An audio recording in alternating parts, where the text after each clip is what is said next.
Você pode participar todos os dias com a gente, colocando sua sugestão de conteúdo, de assunto que você quer aqui e também participando da nossa enquete, mandando perguntas e também votando na enquete de hoje. Tá aí o telefone para você, 997 16 7989. E a pergunta de hoje abre o nosso assunto aqui no estúdio.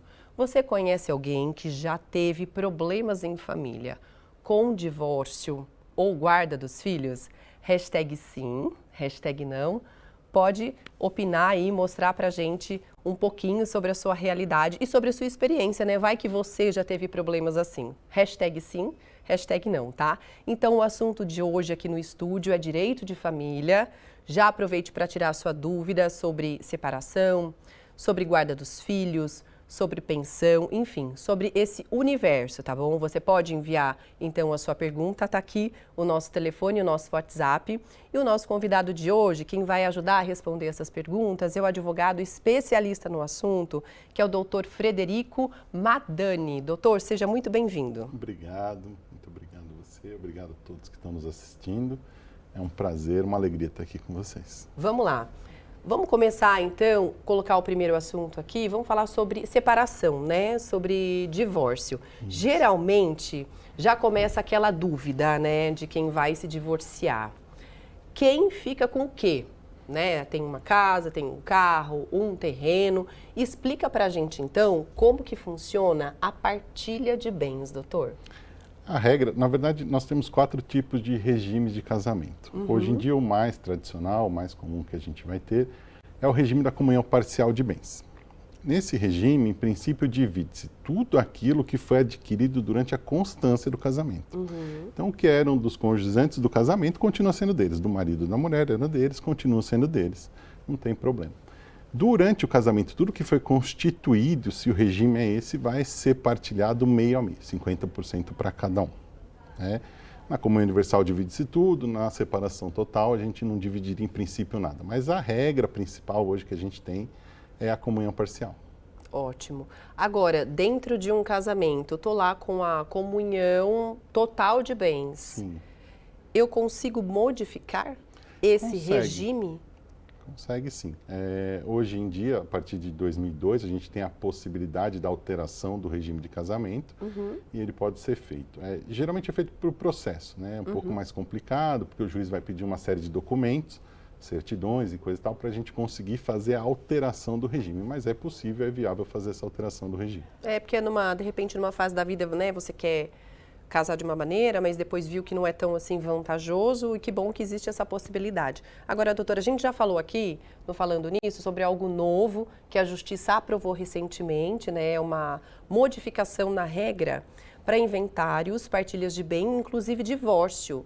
Explica melhor para a gente relembrar as pessoas aqui sobre isso. Na verdade, a alteração que a gente tem é com relação à questão que não podia ser feito antigamente a separação, o divórcio feito no cartório, quando tivesse filhos menores. Né? Então, o processo junto ao cartório é muito mais rápido, muito mais célere do que o processo judicial, que leva muito mais tempo.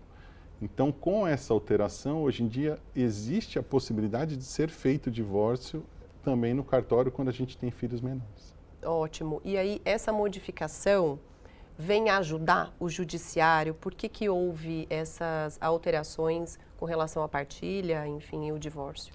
O problema principal, né, é a demora. Né? Se a gente vê um processo de divórcio, um divórcio consensual é rápido, não tem muito problema, mas um divórcio litigioso ele é muito demorado, né? Então ele gasta muito tempo. E isso, logicamente, vai acumular uma série de serviços no Poder Judiciário. E ele não consegue dar vazão a todos os processos, nem aqueles que seriam mais rápidos. Então a ideia é que nos processos que as partes estão de acordo, que está tudo certinho, que não tem problema, não tem nenhuma fraude, e elas estão acompanhadas por advogado, as duas partes, ou o mesmo advogado, ou cada um com o seu, aí realmente eles conseguem fazer um divórcio que seria mais célere em princípio. Pois é, muitas pessoas reclamam, né, da morosidade no caso de fazer o divórcio, a separação. Em média, quando tem algum pepino, algum rolo, pode demorar quanto tempo, doutor? Essa é a pergunta mais impossível de responder. É mesmo? Pode demorar muito tempo, né? Tem divórcios que podem demorar 10 anos, por exemplo. Nossa, tudo né? isso? Se as pessoas discutem e brigam por muitas questões, ele demora muito tempo. Ao passo que também um divórcio consensual, ele demora alguns meses, né? Ele é super célere, né? Seja no cartório, seja no judiciário hoje em dia. Né? Então, se as partes estão de acordo, se está tudo certinho, é muito mais simples. É muito melhor, então, que as pessoas tentem entrar em acordo. Eu sei que é muito difícil, né? Um divórcio é ruim para todo mundo. Sim, é desgastante, né? Para todas as pessoas não envolvidas. Importa. Mesmo se estiverem de acordo, é algo que não é agradável. Né? Não é agradável para ninguém. Acho que nem para o advogado que é obrigado a trabalhar com isso. Não é uma coisa agradável, você falar, nossa, o divórcio é bom. Não, é sempre ruim, sempre vai ser difícil. É sempre pesado. Por isso que vocês sempre orientam a chegar a um acordo ali consensual, né? Para que consiga ter mais rapidez nesse processo. A função do advogado acho que também é essa, é tentar levar as partes a entender que existem pontos que podem ser discutidos, que cabem à discussão, e pontos que o judiciário já traçou a forma como ele vai decidir. Então, isso ajuda bastante na hora de tomar uma decisão, sabendo que, olha, funciona desse jeito, vai ser dessa maneira, né? A questão da partilha dos bens, muitas vezes alguém fala, mas eu quero isso, eu quero aquilo, aí a gente vai ter uma discussão. Mas é muito mais simples quando as partes tentam fazer consensualmente, ou tentam ter um acordo. Ótimo. Olha, no próximo bloco a gente continua falando mais, né, sobre direito de família. E se você estiver passando por algum problema relacionado a isso, pode mandar. O doutor Frederico está aqui também para nos auxiliar, né, para tirar algumas dúvidas pelo WhatsApp 99716-7989. No próximo bloco a gente começa a falar sobre pensão alimentícia e também guarda dos filhos, porque tem muita dúvida e muitas vezes tem muita confusão. Viu? Bom, a gente continua falando aqui no estúdio sobre direito de família. Tem uma enquete que você pode participar com a gente pelo 99716-7989. Vamos dar uma olhadinha? Olha só, você conhece alguém que já teve problemas em família com divórcio ou guarda dos filhos? Pode colocar sim ou não pelo nosso WhatsApp. No próximo bloco, a gente já mostra o resultado. Você pode participar também mandando uma pergunta sobre o assunto e você pode colocar hashtag falando nisso para você concorrer a um par de convites. Na verdade, são 2, ó. É bom porque daí dá para ir a família toda, né? São 4 convites, tá bom? Cada um é para 2. Para o espetáculo de Natal do Heather Circus, que tá muito bonito, é o Natal Broadway, tá? Então, só colocar hashtag falando nisso e a sua pergunta sobre o tema de hoje, que é direito de família. O nosso convidado, o nosso entrevistado é o doutor Frederico Madani, especialista em direito de família. Doutor, a gente gravou perguntas sobre o assunto e a gente vai ver agora o que o Lucas foi conversar com os telespectadores. Vamos ver. Legal. Estou aqui no Açaí Colinas conversando com Edson sobre o assunto de hoje, pensando na pensão e no valor dessa pensão. Edson, como que você acredita que seja calculado o valor da pensão? Numa necessidade da criança ou no quanto o pai que paga a pensão, ou no caso a mãe também, ganha? Eu acho que é no valor do que os pais ganham, né? Porque não dá para calcular em cima do que o cara não tem condições de... Ou o homem ou a mulher tem condições de bancar aquilo, né? Eu acho que é em cima do valor do que eles ganham. Vamos entender então, essa informação do valor, no caso, o pai que paga a pensão, é do que ele ganha baseado nesse valor? Realmente tem muita confusão, né? E muita dúvida com relação ao que é coerente no pagamento da pensão alimentícia, doutor. Sim, sim. O valor é fixado levando-se em conta a necessidade da criança, a possibilidade e uma partilha igual entre pai e a mãe se os dois trabalham, né? A questão de quem paga a pensão, a gente tem um padrão maior, uma quantidade maior de pais que pagam pensões aos filhos, no caso. E aí a problemática sempre é como é fixado, né? Tem uma regra específica para isso, né? Tem uma lei que fixe o valor da pensão? Não.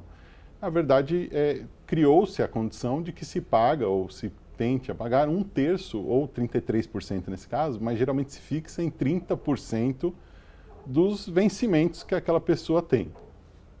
Precisa ser obrigatoriamente sim? Não, ele pode variar. Por exemplo, se um pai tem 2 filhos com esposas diferentes ou com ex-esposas diferentes, né, ele vai podendo pagar 20%, 25%, que pode chegar até os 50%, eventualmente, do pagamento do que ele recebe. Mas a regra mais tradicional que a gente segue é que 30% para o filho ou para os filhos com aquela companheira que ele teve, né? É o padrão mais comum que a gente vai seguir. Acredito que quando esse homem, né, esse genitor, ele é registrado, ele consegue comprovar os ganhos. Sim. Em carteira, seja mais fácil, talvez mais simples para a justiça. Agora, e quando o pai é autônomo, tem várias fontes de renda e também acaba não declarando? Aí acho que fica um pouco injusto, não é essa a regra? Fica. Na verdade, fica difícil de comprovar, né? Sim. Não é totalmente impossível, porque eventualmente você pode comprovar pelo padrão de consumo e assim por diante. Pelo padrão de vida? É. A justiça leva em consideração Leva. isso, doutor? Inclusive, hoje em dia até se leva muito em conta para a concessão da justiça gratuita, os juízes têm pedido muito para que forneça extrato de cartão de crédito, fatura bancária e coisa e tal. E isso também se serve, ou se acaba prestando, para a fixação dos alimentos, né? Então, existe a possibilidade, não é tão simples quanto parece, você vai entrar com o processo, o juiz já vai deferir a quebra do sigilo bancário e tudo mais, né? Algumas pessoas, inclusive os pais, às vezes falam, não, mas eu já vou apresentar. Tá, apresenta, é justo que se apresente o quanto se ganha de verdade, né? A ideia é essa, fixar um valor que seja possível, né? O entrevistado falou assim, não pode se fixar algo absurdo. Não pode, né? Como também não pode se deixar de fixar, assim, não vai ter alimento nenhum, não vai existir a fixação de alimentos. Isso não vai acontecer, jamais. Vai ser fixado com base no salário mínimo. Hoje em dia, quando você entra e pede a liminar, o juiz geralmente fixa no valor mínimo de 33% do salário mínimo, se ele não tem emprego, né? E aí vai se analisar a condição realmente daquela pessoa, como forma ele vai poder pagar esses alimentos e aí vai ter a fixação final. E precisa se entender que precisa ser algo justo, pensando na criança. Esse né? é um problema. Porque existe muita coisa assim, porque aí a pensão não vai para a criança, vai. Aí a gente está entrando em outros vieses que não é nem legal a gente ficar discutindo aqui, né? Mas é um dinheiro para o seu filho. Isso. Para a qualidade de vida do seu filho. Esse né? tem que ser o pensamento. Esse que tem que ser o pensamento e às vezes dá muita discussão mesmo. Doutor, uma outra coisa, né? Muitas pessoas acabam confundindo a questão da maioridade. Fez 18 anos, aquele homem, aquela menina, né? Ou aquele menino, aquele filho, não precisaria mais receber a pensão alimentícia. Isso é verdade? Não. Na verdade, tem dois problemas que a gente tem que observar. O primeiro, a questão da maioridade. A maioridade, se segue um princípio de maioridade, até que o próprio INSS segue também, a gente acaba absorvendo ele para o direito de família. Se o jovem, né, o menino estiver estudando, vai correr o pagamento da pensão até os 24 anos de idade. Olha. Né? E se você realmente não tiver a condição de estar estudando, ou por algum motivo não foi estudar, ou se casou já, aí perderia o direito à pensão. Só que tem um problema. Essa perda do direito à pensão, ela não é automática. Só se para de pagar a pensão quando o juiz determina o fim do pagamento. Sem essa determinação judicial, não tem como parar de pagar a pensão. É comum a pessoa falar, completou 18 anos, então eu não preciso mais pagar. A pensão foi fixada judicialmente, ela também tem que ser suspensa, né, ou parar o pagamento judicialmente. Judicialmente, gente, oficialmente. Até porque quem não se paga a pensão, eu acho que é uma das únicas maneiras assim mais rápidas em que a justiça age e que realmente o genitor vai à prisão, né? Rápida nem tanto, né? Às vezes é mais rápido, às vezes demora um pouco mais. Mas a única prisão que a gente vai ter, que é a prisão civil, é por falta do pagamento da pensão alimentícia. Essa é uma prisão que realmente ela ocorre, né? Tem um prazo, geralmente o juiz fixa em 60, 30 dias, ele vai ficar preso. Quando sai da cadeia, não é que não precisa pagar mais, não, continua precisando pagar, ele só não pode ser preso pela mesma dívida, isso não pode acontecer, mas dá prisão sim, essa é uma que dá prisão. Às vezes até o réu, né, que é o devedor da pensão alimentícia, ele fala, mas não aconteceu nada, já passou um ano, não sei o quê, e eventualmente ele está passando numa blitz, alguma coisa, e tem um mandado de prisão expedido. Ou vai tirar um documento num órgão que nem o Poupa-Tempo. Isso é uma realidade mesmo. A hora que recebe, tem a ordem de prisão, ele vai realidade. preso. Isso, ele vai ser preso, não tem escapatória essa condição. Legal. Doutor Frederico, então, volta no próximo bloco, respondendo, inclusive, perguntas que estão chegando. Muito obrigada, viu, pela participação de sempre. Bom, hoje aqui no estúdio, o nosso assunto é direito de família e agora a gente vai dar uma olhadinha no resultado da enquete. Você pode continuar participando com a gente pelo nosso WhatsApp 99716 7989, tá aí para você. Você conhece alguém que já teve problemas em família com divórcio ou guarda dos filhos? Hashtag sim, hashtag não. Vamos ver o resultado, doutor? Eu acredito que a maioria, todos, realmente são assuntos delicados que acabam gerando dúvidas e muitas vezes desconforto, né, doutor? E tem um problema, né? Não dá para você resolver muitas vezes esses problemas sozinho, você precisa do judiciário. É verdade. Não tem como escapar a isso, né? E se torna um pouco mais complicado. A gente ainda tem a possibilidade da população mais carente procurar a Defensoria Pública, por exemplo, se não tem condições de ter um advogado particular, o que ajuda bastante. Mas você vai precisar do auxílio, não vai ter como fugir a isso. Uhum. Bom, o nosso entrevistado de hoje é o doutor Frederico, ele é especialista em direito de família. Você pode mandar a sua pergunta, que nesse bloco a gente já começa a responder. Pode colocar a hashtag falando nisso para concorrer a 4 convites para o espetáculo de Natal do Heather Circus, tá bom? Vamos dar uma olhadinha em mais uma pergunta. Oi, amiga, eu tô aqui no Açaí Colinas com a Letícia e com a linda da Clara, que é tão bonitinha. Pensando no assunto de hoje. Muitas vezes, Letícia, a pessoa está no momento de divórcio, né, separando, não consegue chegar num acordo sobre a guarda da criança. O que deve ser feito numa situação dessa, na sua opinião? Toda separação ela é muito conflituosa, vai gerar consequências para a criança e para a família, mexe com todo mundo. Mas eu acho que a gente tem que ser muito realista, ver principalmente a saúde dessa criança, conversar, botar ela como uma pessoa ativa mesmo, porque a gente às vezes esquece da criança como uma pessoa ativa, né? A gente acha que uma criança não entende e deixa para lá. Mas eu acho que a conversa, o carinho, trazer essa criança para perto, a família estar junto, apesar de estar separando, mas o pai com a mãe, tentar ao máximo pensar na criança, nesse amor. Excelente. É gostoso de brincar, né, minha lindinha? Vamos pensar sobre isso? O foco realmente pode ser na criança? A criança pode, de alguma forma, opinar? Na verdade, não só pode, como deve, né? A criança opinar já é uma outra condição. Ela vai precisar ter uma certa idade, né? Uma certa maturidade para que o juiz determine se vai ouvir ou não a criança. A partir de que idade o juiz já considera uma opinião, né, dessa criança? Na adolescência, ele provavelmente vai querer ouvir a criança, vai querer conseguir ouvir a criança, se tiver realmente essa discussão em quem vai ficar com a guarda, né?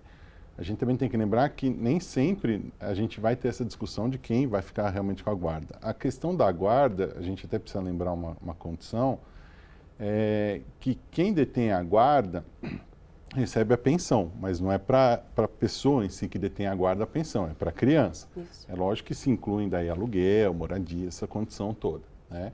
Mas essa problemática a gente sempre precisa ter em mente. Acho que esse é um dos problemas. A pessoa acha que eu pago a pensão, então se eu pegar a guarda eu não pago mais pensão. Não existe isso, E até quando mudou, em 2014, para a guarda compartilhada ser a regra, isso já gera uma problemática. As pessoas começam a falar assim, então a guarda é compartilhada, então eu não preciso pagar pensão porque ela é compartilhada. Isso não existe, na verdade. O que vai ser fixado é o domicílio da criança. E aí vai ser paga a pensão. E também quando se fixa a questão da guarda e da pensão, sempre se leva em conta assim, quem tem mais condições, né? Quem tem mais condições de ficar com a guarda. Não é a condição financeira, é a condição psicológica, a condição de atendimento da criança, né? A condição financeira ela é regulada daí pela questão da guarda. Quem detém a melhor condição financeira e o outro ficou com a guarda, a quem detém a melhor condição financeira vai ter que pagar a pensão. Não tem como escapar a isso. Legal. Vamos dar uma olhadinha nas perguntas que estão chegando? Obrigada, viu? Você que participa sempre aqui no Falando Nisso. Na tela, por favor. Hashtag sim, né? Já viu situações, problemas com relação à guarda e tudo mais. Você pode ter guarda compartilhada de pet? De pet. Existe isso, né, doutor? Tem. Hoje em dia cresceu muito, né, nos últimos anos. Era uma coisa que não tinha uma discussão no direito, no judiciário para resolver, a solução era mais difícil no judiciário. Mas hoje pode ter a guarda compartilhada de pet também, né? Inclusive a questão da fixação de pensão para pet também existe, né, hoje em dia. Eu lembro que, há um tempo atrás, eu fiz um divórcio e aí estava tudo certinho, estava perfeito para resolver. A pessoa virou e falou assim, mas eu acho que não vai sair consensual porque tem um gato. Olha Eu só. falei, falei, vamos fazer o seguinte, você vai ficar com a guarda da criança. Ele vai ficar Do sem animal. a guarda. Não, era da criança mesmo. Porque eles tinham um tá, filho e um gato. e um gato, certo. E aí eu falei, ele vai ficar sem a guarda da criança. Então, você vai mudar para outra cidade. Porque a gente não tenta fazer um acordo em que possa fazer de uma forma em que você fique com a guarda da criança, ele fique com a guarda do gato. E quando ele vier visitar a criança e levar para passar as férias, ele deixa o gato, né?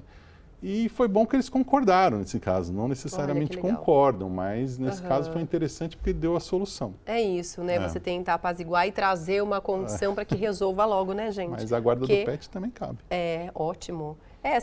É a nossa vida atual, não é verdade? Tem pessoas que optam por não terem filhos, mas têm animais e pode acontecer realmente uma separação. No próximo bloco a gente volta só respondendo as perguntas que estão chegando. Agora a gente volta respondendo suas dúvidas e os seus comentários. Hoje a gente está aqui ao vivo com o Dr. Frederico Madani, advogado especialista em direito de família. Na tela, por favor, a próxima pergunta da Viviane. Boa tarde, sou Viviane de São José. Ele escreveu o seguinte, doutor, minha irmã levou o nosso pai para o cartório, pediu para assinar alguns documentos, mas ele é analfabeto. Então ele não sabe, né, dizer o que estava escrito. Quero saber se o meu pai pode passar todos os bens só para uma filha, né, só para essa filha, deixando os outros herdeiros sem direito a nada. Pelo que eu estou entendendo, Viviane, você achou que aconteceu alguma coisa esquisita aí no cartório. E aí, doutor? Mais provável a ideia de um golpe, na verdade. Mas tem dois pontos aqui que são importantes. O primeiro, você pode ir até o cartório, que ele assinou os tais documentos, e pedir a informação para saber quais foram esses documentos. O segundo ponto é que o cartório, geralmente quando a pessoa é analfabeta, ele toma um certo cuidado, ele nunca vai ter a assinatura só da pessoa, né? Existem alguns mecanismos de segurança. E sempre no cartório também, a pessoa não assina simplesmente o documento. O cartório, ele primeiro lê para a pessoa aquele documento e depois a pessoa vai assinar aquele documento. Então, tem uma série de coisas. E passar para um só dos filhos também não teria essa possibilidade. Ele pode passar uma parte maior para um dos filhos, mas aí depende de uma questão de planejamento sucessório, de doações e coisa e tal. Então tem que ir ao cartório mesmo, né, para verificar o que aconteceu. Próxima participação, uma pergunta muito interessante da Conceição. Ela diz que tem pensão alimentícia no divórcio do ex-marido dela, que é funcionário público. Hoje ela tem 61 anos, o ex-marido tem uma namorada há 15 anos e ela quer saber, ele falecendo, a pensão vai para a namorada e eu perco? Ela perde a pensão vai para a namorada, como que fica a situação? Na verdade, é uma questão mais previdenciária, não seria nem direito de família. Né? Mas tendo a pensão fixada, você já tem uma garantia da questão da dependência econômica. Né? Lembrando também que não é o caso mais comum a gente ter a fixação da pensão, no caso do divórcio, entre o marido e a mulher. Não que ela não exista, mas ela é mais restrita. Então, se você já teve a fixação da pensão, aí já tem uma certa garantia na questão da pensão. Às vezes o que acontece, não posso falar porque eu não conheço o caso concreto, mas às vezes o que acontece é a distribuição da pensão, mas ele teria que talvez ser casado com ela, não conseguiria tirar sua dúvida completamente, desculpe. Ótimo. Vamos então a mais uma participação. Rapidamente, doutor, nosso tempo está acabando, infelizmente, o Glauco. Gostaria de saber se em uma segunda união a pessoa teria direito a bens adquiridos em outro casamento do que tange a parte atual. A gente vai ter aquela problemática. Então, na regra do casamento, se a gente pensar no regime da comunhão parcial de bens, que é o regime legal hoje em dia, os bens adquiridos antes do casamento, eles não vão se comunicar com o casamento atual. Né? Então, a gente vai ter essa distribuição. Precisaria ver qual é a forma e como isso acontece. Se for casado no regime da comunhão universal de bens, aí sim teria toda a comunhão daqueles bens e aí eles vão ser distribuídos igualmente. Doutor Frederico, a gente agradece a sua participação hoje aqui no Falando Nisso, viu? Sou eu que agradeço. Até a próxima. Até. Amanhã tem mais programa, vamos falar sobre saúde. Eu sou Gasparetti, especialista em doenças inflamatórias intestinais no Vale do Paraíba e região. Convido vocês para a quarta da semana que vem, dia 27 de 11 às 13 horas, conversarmos na Band sobre a saúde do seu intestino. Até lá! Muito obrigada pela sua participação e pela sua audiência de sempre. Amanhã a gente está aqui pontualmente ao vivo, 13h. Fique com Deus. Tchau, tchau. Até amanhã.